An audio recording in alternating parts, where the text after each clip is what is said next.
Well, hello everyone and welcome to another very exciting episode here on the MIgardener channel. This is going to be a seed saving video on basil. Now we've been doing a lot of seed saving videos throughout the past, and I realized I had not yet done one on basil. So many of you have been asking for it, and it's finally come time to harvest basil seeds. So I figured, you know what? Hey, let's make it happen. So yeah, we're going to be harvesting basil seed. It's something that is a really easy one to save. I recommend everyone try saving seeds, and basil is no exception to that. There's a few different tips to harvesting your basil seed that we'll get into that can make it a little more hands-on and a little challenging for someone that's never done it before, but once you see it, it's really easy. And so yeah, definitely recommend saving basil seed, because basil is one of those ones that you can get the seed once, and it makes so much seed on a single plant that you'll never have to ever buy seed again for basil.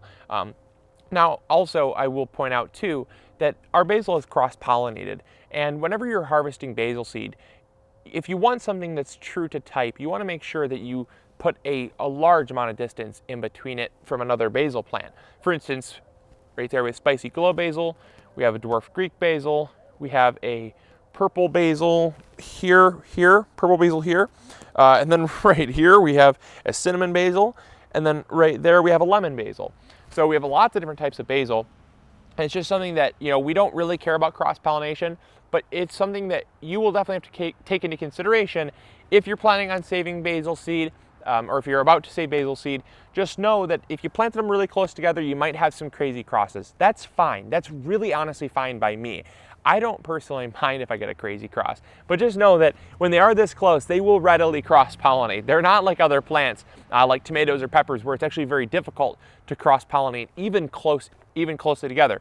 Basil, not that case. We will have so many different varieties, but that's also something that I really find interesting, and something that I certainly promote is increasing biodiversity. When something crosses with one another, you're going to have better genetics the next time around. And sure, it might not be true to this variety. Like we might not have a true lemon basil, or we might not have a true dwarf Greek basil, but we will have maybe a cross of two where the best genetics from both plants are taken into account. And we might have a really super small leafed lemon basil. Who knows? You know, it's very cool. It's very interesting. And so I do love to do that, just to kind of see what you get from plants. So we'll be saving seeds from here. Come on in close so you can see what you look for when it comes to saving basil seed. And it's gonna be a lot of fun. So let's get started. So the first thing you're going to need is a tub. This is going to be your best friend when you're saving seeds of any kind, because it just keeps things contained. So many times people just want to use a plate or something, and trust me, seed goes everywhere. And while volunteer plants, I never complain about, it's just if you want to contain the seed, definitely something like this is going to be your ticket. So you have a couple different, examples here. So this is the cinnamon basil, and this is a really good example of something that's ready to be harvested. You see there, it's very brittle. So listen. So it's very brittle. This, on the other hand, is not ready to be harvested. See how green it is? See that? I don't care. I don't care how long it's been on the plant. If it's not brown yet, there's still too much water content. Just wait. Be patient. Here's a good example of something that's ready. See, these have been on a little longer, and you can see they do eventually dry out. They take a long time, but patience is key here. You do not want green, you don't want anything green, because if the seeds have too much water content, they're going to mold. And we get pictures of moldy bags all the time, and it's something that people just kind of say, I got mold, but can I still plant the seed? No. Once you have mold, the seeds are done, they're gone. So it is best to just wait and wait for them to be very dry. All right, so once you've gotten your bin full of seed heads, it is very important to break them up. You want to release the seeds from the seed pods. Now, I will say that this is probably one of the most fragrant seed saving videos that you will ever see. The smell, even from just harvesting the seed pods, it's almost intoxicating. It is so wow. I mean, it's incredible how fragrant it is. So we're just gonna crush these up here and have fun with it. Just get in here. The thing about basil seed is you really can't damage the seed. Some of the seeds like beans or peas and things like that, you have to be careful not to crush them or break them. They're very difficult to break. If you're rough with them, the seeds are so small that they're almost impossible to damage. That's why I also really love things like basil, because you can grip these and crush them between your hands. Whatever you can do to break the seed pods up is fine. You're not going to do any damage whatsoever to the seeds. So I'm gonna get these crushed up and then I'll get back to you when it's finished. All right, and the final thing you wanna do is just take a kitchen sieve like this and dump your seed into the kitchen sieve, and then simply shake the kitchen sieve. And what this is going to do is it's going to make sure that all of the small seeds will drop through, as well as some other fine particles, but all of the big flower heads will stay behind. All right, so very simple. Now that we've gotten the seed down to about,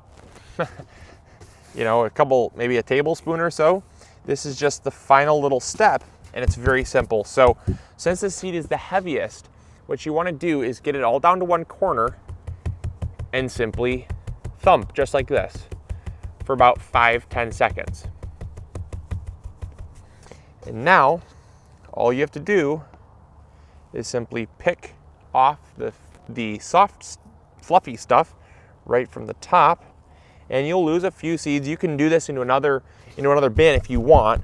It's just I'm getting so many seeds, I really don't mind about the maybe 10 or 20 that are going to get lost. Plus, I have still like 10 more plants to save seeds from. But just continuously do that.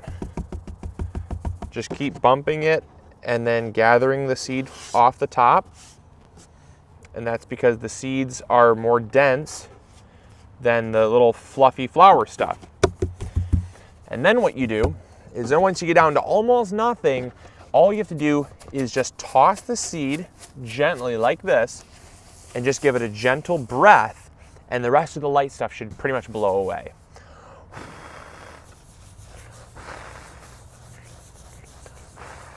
Not hard enough that you blow the seed away, mind you, just hard enough that the flowers, the little flower bits go away.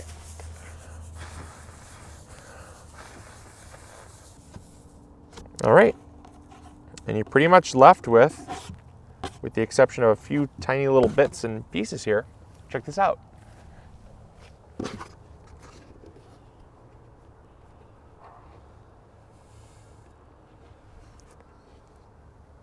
And you're pretty much left with 100% basil seed, with the exception of just a few little bits and pieces. Pretty amazing.